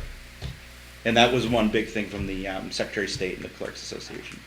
So the clerk has to be elected, and it has to be a separate entity, even though it's treated like a department Yeah. in most places? So if I That's not a were, It's formal. voluntarily treated like a department. Yeah. so if I were to go to a town like Durham, they'd be doing the same? Yeah, they left the clerk. The only place. No, you- no, no. oh, Yeah, the agreement. Sounds a little odd when you, It is. I think you can't Yeah. do it. We don't have to offer, No, no, no. Yeah. I don't, it's my understanding that you don't have control over her salary. as the town manager's position has control over the budget, and in our charter, the town manager has control over salaries. Oh, not of the town clerk, though. Yes, it does not separate that. The only person whose salary is set in the charter is the town council. Gotcha.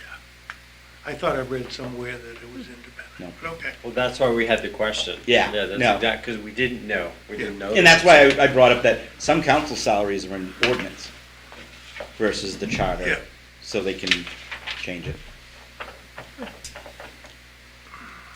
Well, thank you. Thank Is there you. anything else before we Nope, just let you trustees, go? that's fine. Anything on your end? Thank We you. appreciate your time Thank so you. much. Of course, anytime. Thank you for coming in. Thanks so much for staying. Thanks. late. Yeah. Good luck with the new school year. I know, right? It's Steve, right Right around around the corner. Chris doesn't have one of these. You doesn't have one? No, so, Okay, print one. yeah, they just, You may have the old you ones. can You tell gotta when be he, present to have one. Yeah, I might be a little late because of the meeting tomorrow, but yeah. Thank you. All right. Al, I want to say thank you to you for pushing me, reminding me to invite You're both of them, welcome. because I thought that was really You're welcome. informative and an important conversation. Thank you. We had that one line of influence about 10 years ago, of getting the school to meet with the towns that we put in. you know. Right? Yep. All right. So our next item is the survey results, which I forwarded to everyone, although it was late. So I Why is- apologize because we didn't get them. Why is this not up tonight? Do we know? I think the only reason it was up last time is because I was remote. Otherwise, it hasn't been. Yeah. it's on the screen. Yeah, we connected it last time, I mean, but we haven't as a rule, but we did it for the review of the charter. It was Oh, I have it on helpful, my we were phone, but- following one, but yeah. Right. It might be something to look at. We'll see if Yeah. we get to it tonight. I don't have that IT capability to to even turn on the TV. I don't know how to do that. No. I'm a Luddite, so you're a step ahead of me.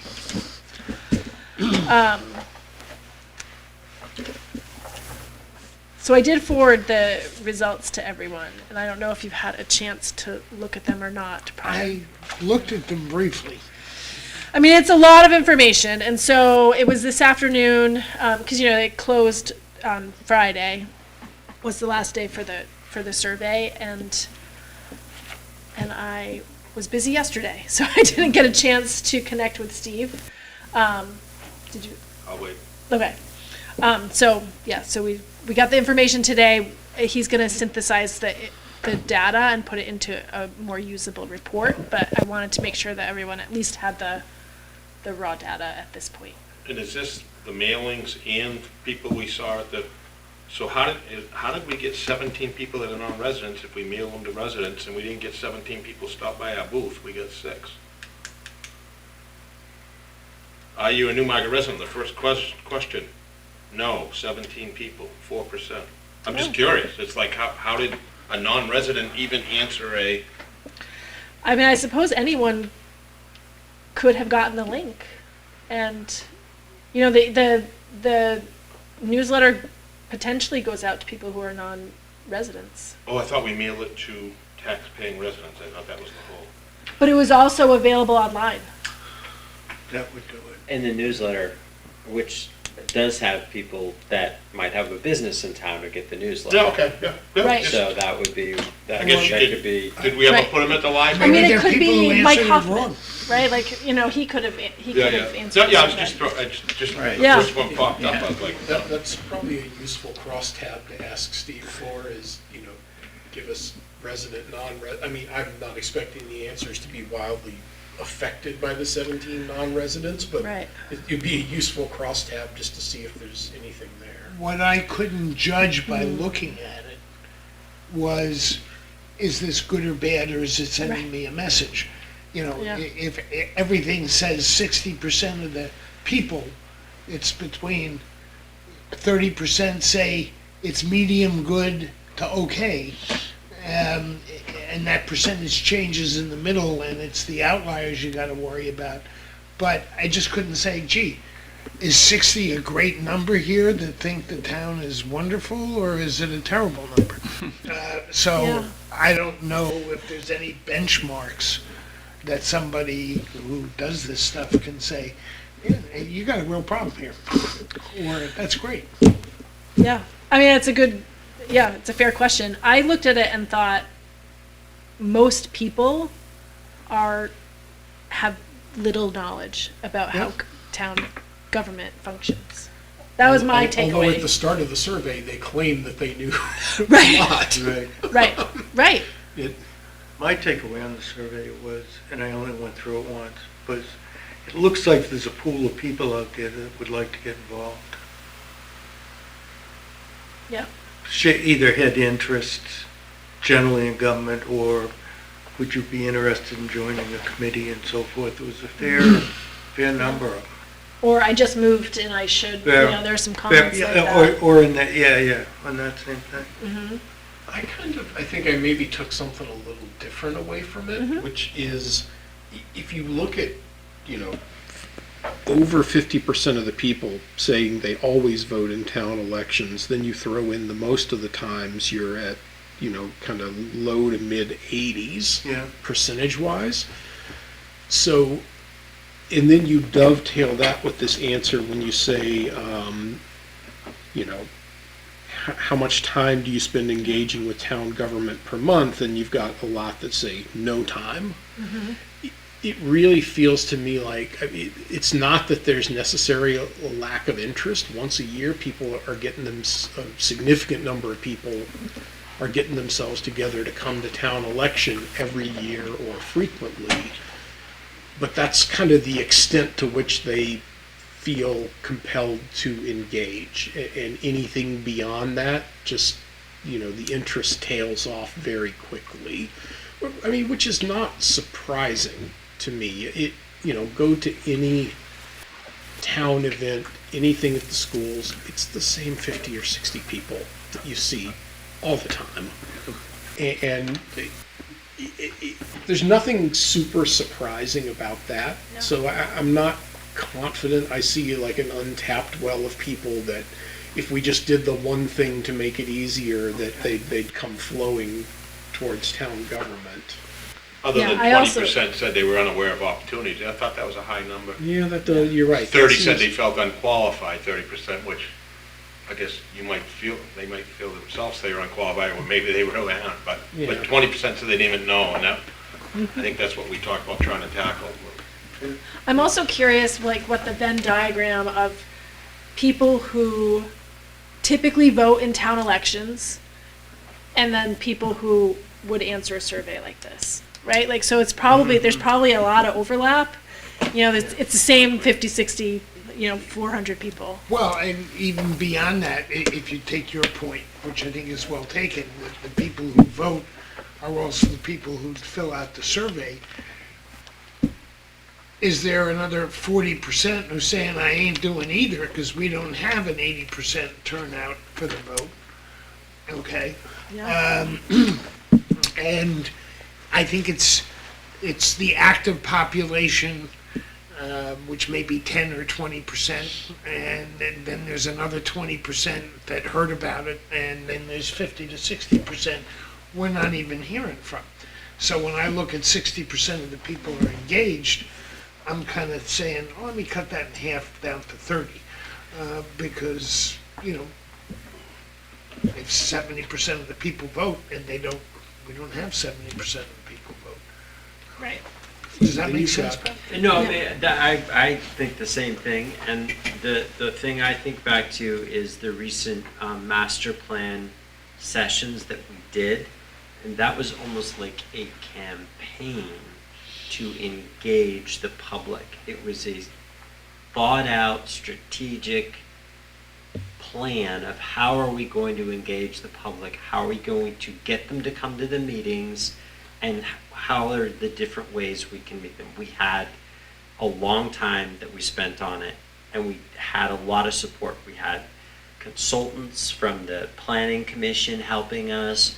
We had lots of people there. We had, and it worked.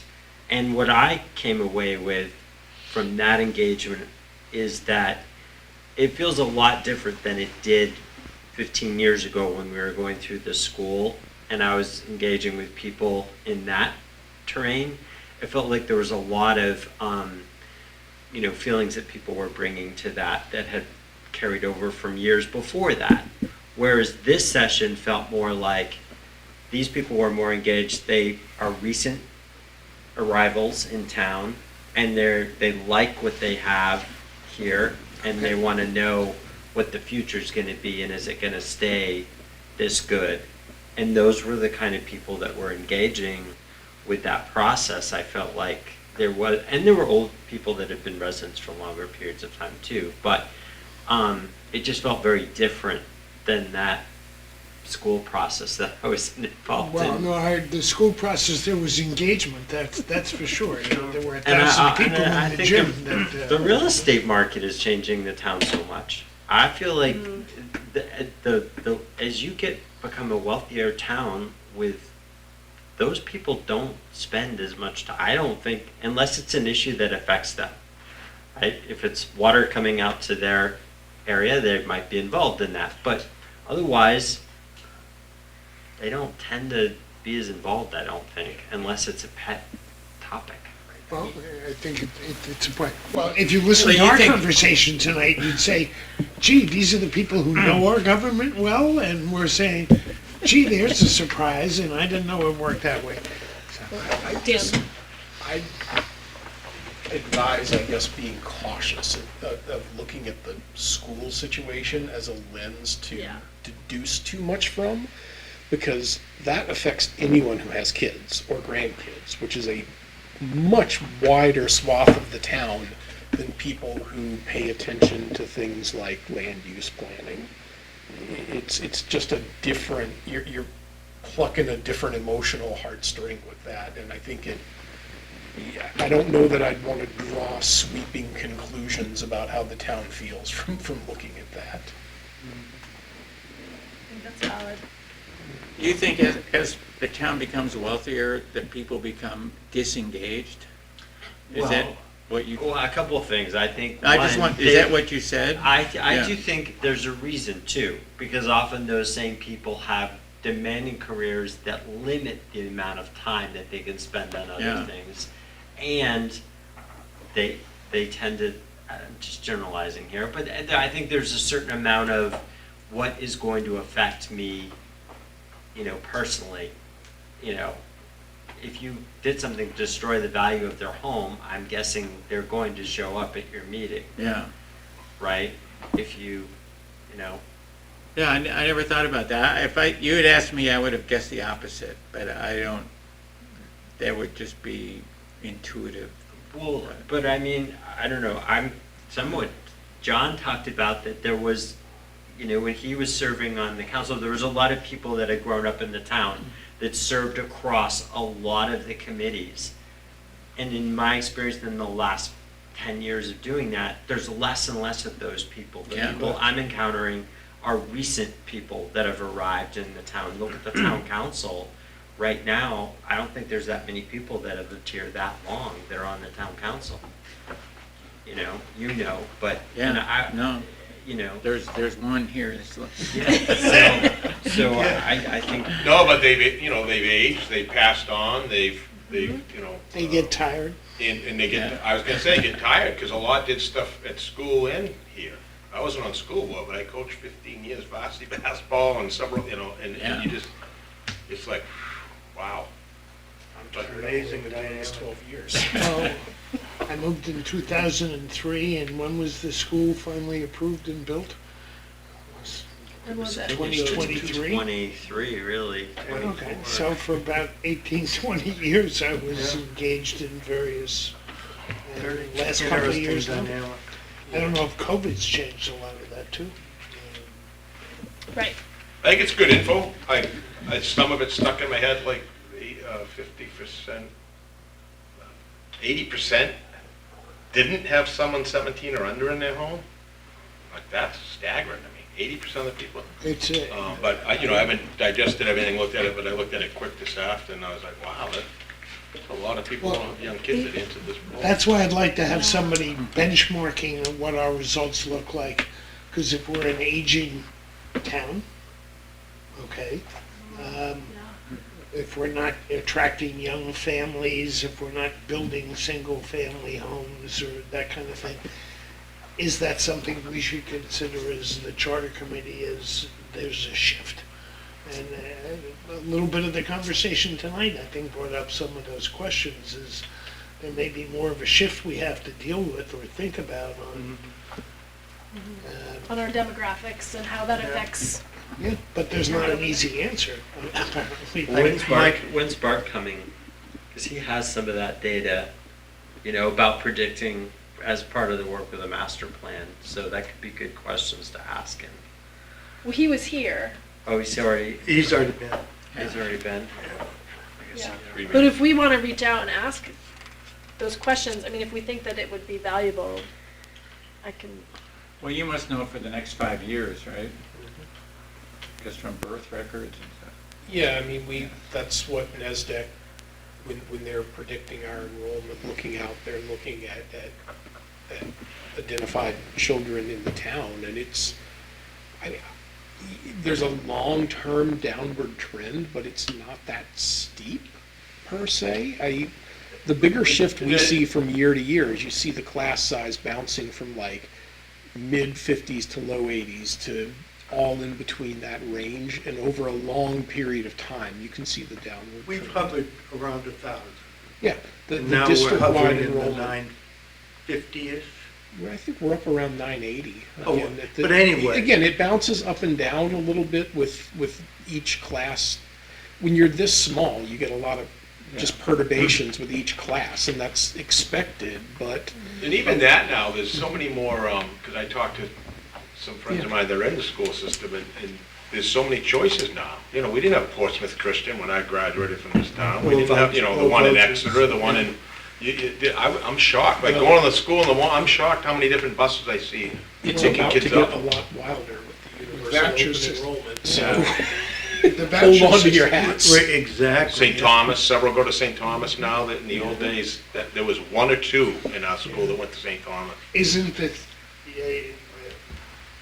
I just hear chatter and stuff like that, I don't have any young children in my house, but it seems to me you can send your kid anywhere for high school and take it as a tax deduction or take it out of your funding. Or is- vouchers. Is putting, the vouchers, it's saying, gee, are you now gonna be an elementary and middle school situation, and then it's every man for himself, you've moved college down to high school level.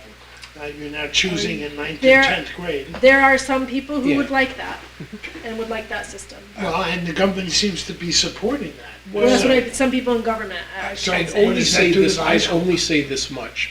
Be careful what you assume about what the vouchers, the educational freedom accounts. There is not one more seat for a butt in a private school in this state than there was before those were passed. Right. Exactly. And so it's not going to change the capacity in the private schools. It's just going to raise the tuition by $4,000 a head. 100%. Is all that's going to accomplish. The much bigger thing that is going to play a lot of havoc, and I like to think, perhaps a bit arrogantly, that we're a little better positioned than some others, is the universal open enrollment. Because now, again, if the parents are willing to undertake the transportation responsibility, that's the only thing that's not covered, then, you can, and there's the law's so poorly written, it's crazy, because But the universal enrollment has not passed. yes, it has. It was wedged into HB2. I don't think so. Yep, it's there. So each district is on their own to define capacity, and there's no guidance from the legislature or the Department of Ed whatsoever as to how to do that. So, some things are predictable. Oyster River is going to come to the conclusion that they have no capacity, whatever hoops they have to jump through. we're gonna have some amount of capacity, and we may have people from wherever want to take us up on Wasn't that. Oyster River like, it had a 30 or 40% capacity when they said no to Newmarket, no, we're not gonna do a joint school, did they Well, but fill that already? That's, but, you know, they're gonna back solve for the answer that says they don't have to Right. take anybody. So, don't, Interesting. yeah.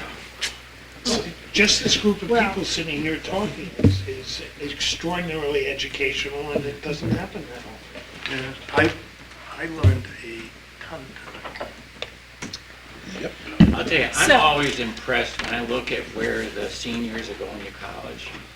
It's a very impressive list of universities that they go to. I mean, I think if you were looking for a place to go, Newmarket would be very attractive. It is, the only comment I would make is in the annual report, it was a little misleading, because it talked about where the people went to different universities over a number of years.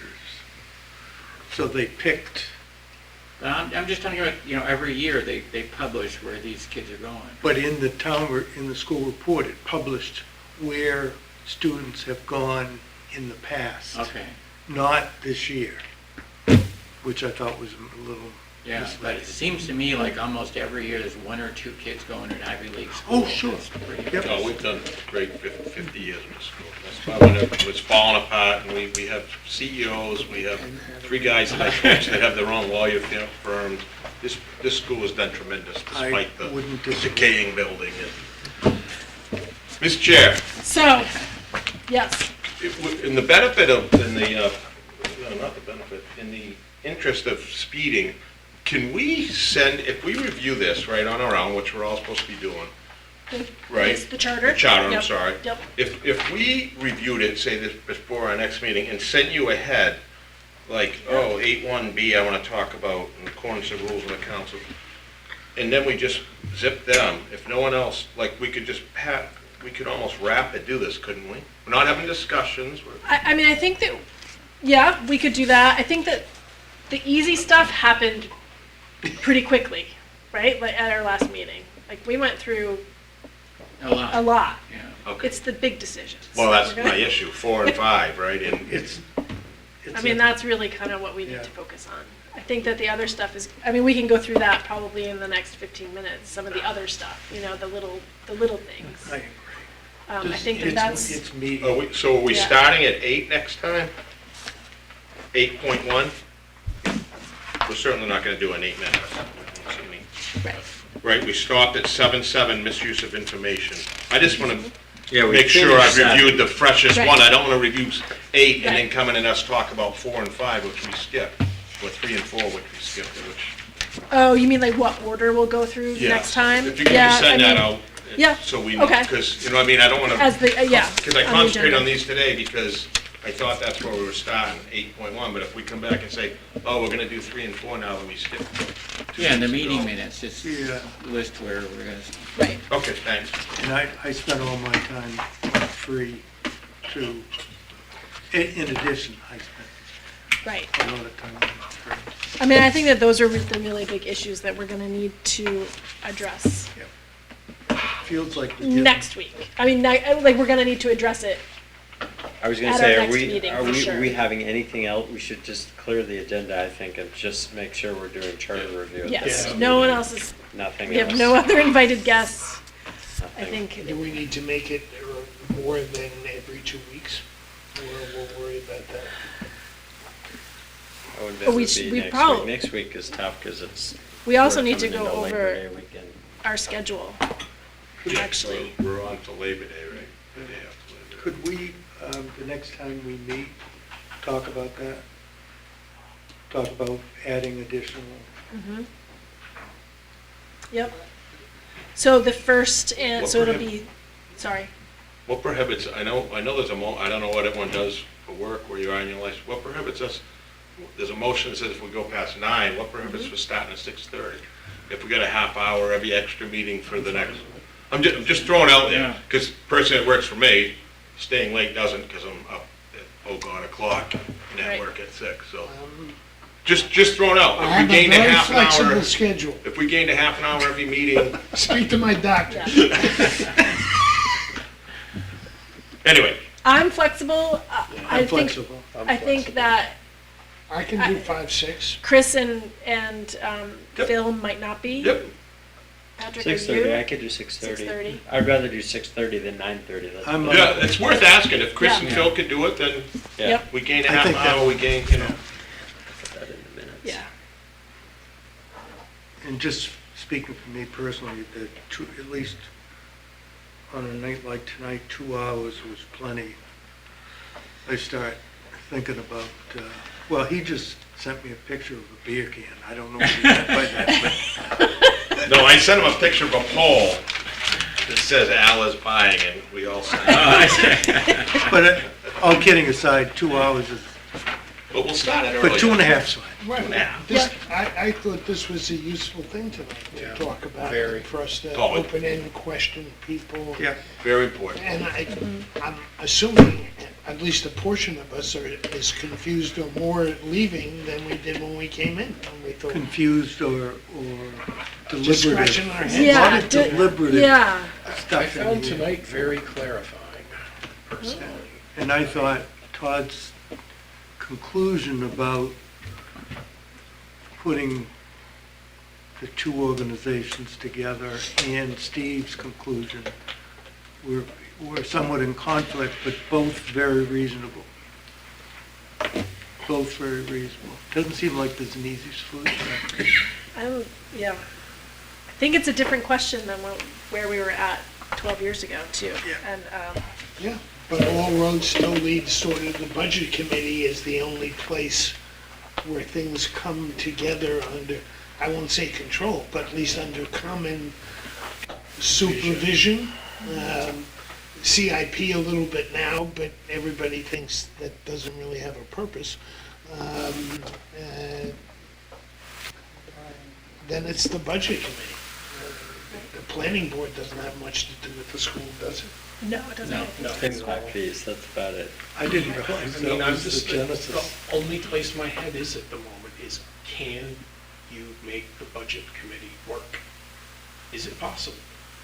I, as you could probably tell, I was hoping for a different answer to the question that I asked, but I got what I got, so is it possible to make it work the way we want it to? If not, we're just kidding ourselves by pretending that it is.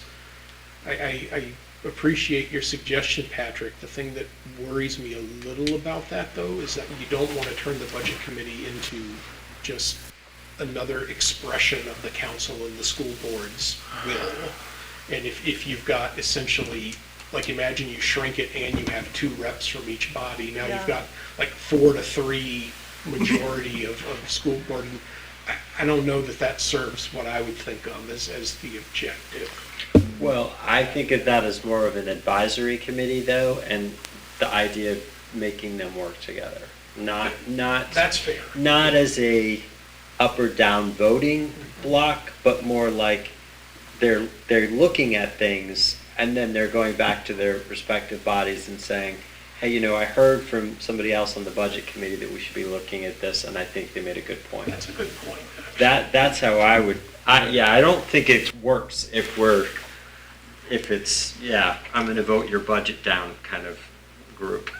I think tonight was a really good example of that. We got the two CEOs together to help in the problem solving, present their ideas. If we could do something like that with the councils, with some horsepower, I don't know who would manage that interaction. I guess that's maybe those 2 fellows sit up here and the committee sit up, I don't know. I also think that one of the things that we identified earlier with some of the conversations that we had with other people is that, or in even amongst ourselves, is that people don't understand what their roles are. And that education piece is really important, and it needs to happen outside of, I can only speak for the council. It needs to happen outside of Steve. It needs to and that's no shade on Steve, but he has his own agenda, as any town manager would, or any manager for that matter, and so he can kind of steer the conversation. And that's, again, that has nothing to do with Steve, that's just human nature. Right, and Al made a very good point earlier. At the moment, we benefit from having two very professional, forthcoming, people in those positions whose hearts are in the right place, but you need a system that's resilient enough that if you don't continue to benefit from that, the town doesn't crumble. Because it wasn't that way 10 years ago. It's 9:01, so we either make a motion to Yep. stay or we, Okay. I would accept a motion to adjourn. yeah. I would second that. All in favor? Aye. Thank you. We had both. Yes. My Yep. first engagement was a quote